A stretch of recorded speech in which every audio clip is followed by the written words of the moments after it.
The Beaumont City Council has voted yes to allow the city manager to look into bringing Battleship Texas to town, but it's not a done deal. Beaumont faces challenges from Galveston and Baytown, and then of course there's the cost. Yeah, many millions of dollars. In fact, 2 Beaumont council members say they oppose the project entirely. They see this as a dead end. 12 News reporter Simona Barca is with us live tonight at 10. Simona, break it down for us. So we know the city has no plan to buy the ship. So what is the cost we're talking about here? That's right, Jordan. The ship is owned by a foundation, so the cost for the city would come from building the dock. And today we found out that can cost anywhere from $6 to $24 million. The city council meeting started with lots of enthusiasm. If you look over to your left, you see this majestic battleship. Beaumont will be known nationwide. I am another voice in favor of providing a home to the Battleship of Texas. But bringing the battleship to Beaumont could be a challenge. You've heard the phrase, it's going to take an act of Congress.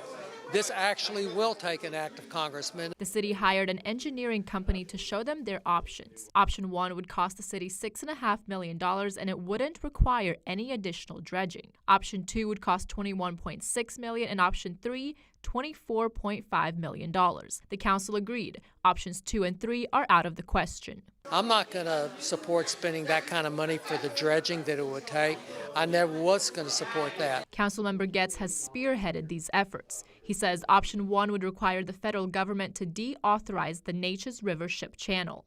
That means the feds would not be responsible for fixing damages from natural disasters. Someone else would have to pay for those damages, and that means that would be the city. That's why Councilmember Audwin Samuel voted against moving forward with the project. That means there's going to be additional liability or additional costs. Getz, meanwhile, remains focused on finding federal support. Congressman Weber and Congressman Babin will be the ones that we're going to be asking to attach this to a bill to ultimately be signed by the president. I am optimistic, but it's not going to be quick. Today, the council voted for the city manager to reach out to the necessary organizations about deauthorizing the channel. Then the council will have to come back to the table.